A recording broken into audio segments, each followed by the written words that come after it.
নমস্কার বন্ধুরা, ধর্মকথা চ্যানেলে তোমাদের অনেক অনেক স্বাগত। আজকের বিষয় মহামায়া, মা কালীর রূপ আমাদের কি বোঝাতে চায়। আমরা জানি মা দুর্গার বা পার্বতীর রুদ্ররূপই হলো মা কালীর রূপ, কিন্তু আমাদের প্রিয় মা কালীর রূপের একটি বিশেষ মাহাত্ম্য আছে, সেটি আপনাদের সামনে আমি তুলে ধরার চেষ্টা করব। তার আগে বলে রাখি, অন্যান্য ধর্মাবলম্বী মানুষেরা বলে যে হিন্দুরা খুব হিংস্র হয়, কারণ তাদের সমস্ত দেবদেবীর হাতে অস্ত্র দেখা যায়, তাই হিন্দু ধর্মাবলম্বী মানুষেরা খুব হিংস্র হয়, কিন্তু তা নয়। তথাপি সমস্ত বিশ্বের মধ্যে হিন্দু ধর্মের মানুষেরা কিন্তু শান্তপ্রিয় ধর্ম, কারণ তারা বলে অহিংসা পরম ধর্ম, যা বিশ্বের সমস্ত মানুষরাও তা মানে। তাহলে প্রশ্ন যে আমাদের হিন্দু ধর্মের সমস্ত দেবদেবীর হাতে অস্ত্র কেন? এর একটি বিশাল মাহাত্ম্য আছে, যা আপনাদের সামনে আমি তুলে ধরব। যেমন উদাহরণস্বরূপ, ভগবান শ্রীকৃষ্ণ যেমন বাঁশি বাজাতেন, ঠিক সেই হাতেই তিনি দুষ্টের দমনের জন্য চক্র ধরেছিলেন।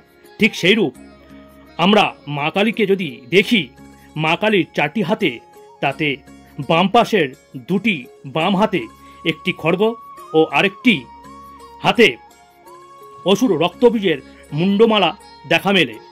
এর একটি গভীর তাৎপর্য রয়েছে, যা আমাদের পশু থেকে মানুষ ও মানুষ থেকে নিজেকে ঈশ্বর ও ভগবান হওয়ার কথা বলে।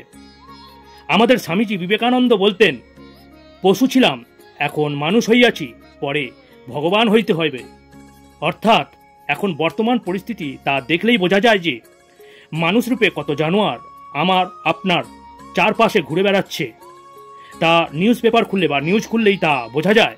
যাই হোক, এবার আসি, মায়ের ডান পাশে যে 2টি হাত আছে, একটি হাত হলো বরমুদ্রা ও আরেকটি হাত হলো দান মুদ্রা।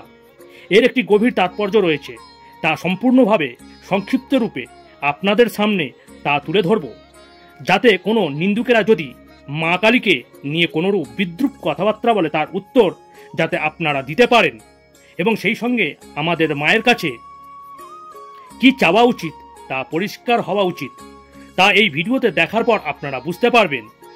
তাই বলি বন্ধুরা, স্ক্রিপ্ট না করে পুরো ভিডিওটি শোনার অনুরোধ রইল, কারণ এই ভিডিওটি শোনার পর অবশ্যই আপনার চেতনার উন্নতি ঘটবেই ঘটবে। যাক, প্রথমে আসি মায়ের বাম পাশের ওপরের হাত, যেখানে খড়গ আছে, তা হলো জ্ঞানের প্রতীক, যাকে বলা যেতে পারে জ্ঞানাস্ত্র। আর তার ঠিক নিচে যে হাতটির মধ্যে মুন্ডমালা রয়েছে, তার অর্থ হলো আমাদের মস্তিষ্কের ভেতরে যে কাম, ক্রোধ, লোভ, মোহ, মাৎসর্য, যা কিছু খারাপ, অহংকার, কুৎসিত চিন্তা, এই সব কিছু ওই খড়গ, যা আমাদের জ্ঞানাস্ত্র দিয়ে সমস্ত কিছু কেটে মাকে অর্পণ করা, সেই কারণে মায়ের হাতে সেই মুন্ডমালার সংকেত দেয়।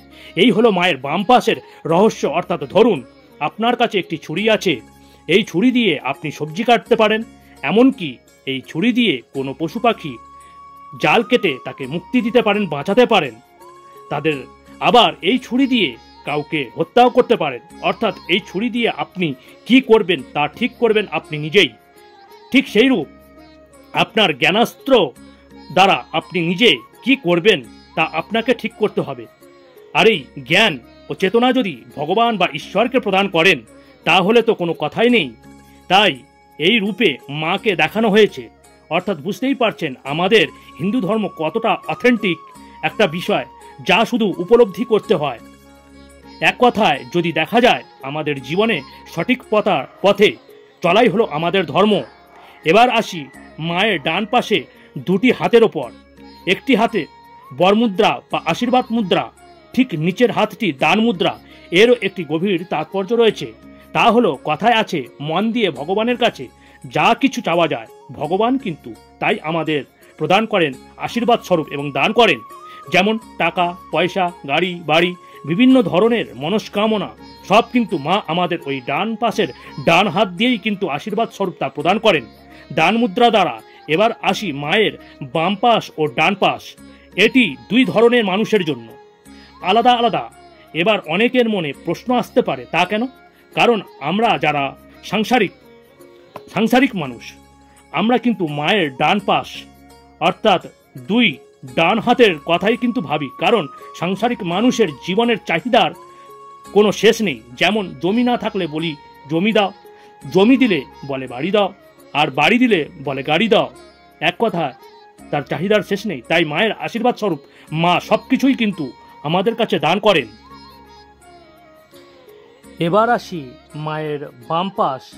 ঠিক যেই হাতে খড়গ ও মুন্ড আছে, সেটি হলো যার ভেতর থেকে সন্ন্যাসী হয়েছে, অর্থাৎ যাদের ভেতরের কাম, ক্রোধ, লোভ, মোহ, মাৎসর্য, অহংকার এই সব কিছু সর্বস্ব ন্যাস করে সন্ন্যাসী হয়েছেন, তারাই কিন্তু মায়ের বাম পাশকেই চান এবং সেই পাশই কিন্তু কামনা করেন। কারণ তারা জানে যে এই পৃথিবীতে সমস্ত বস্তুই কিন্তু পার্থিব বস্তু, অর্থাৎ এই পৃথিবীর সব বস্তুই পরিবর্তনশীল ও যা কিছুই তা কোনো কিছুই আমার বা আমাদের নয়।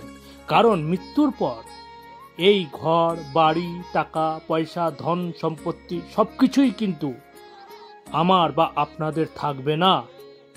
কিন্তু এই সব কিছু ছেড়ে ঈশ্বরকে চাইলে বা যা ইহলোকে ও পরলোকে সর্বদাই আমার সাথে থাকবে, যা সত্য ও সনাতন, সেই ঈশ্বর ও ভগবান।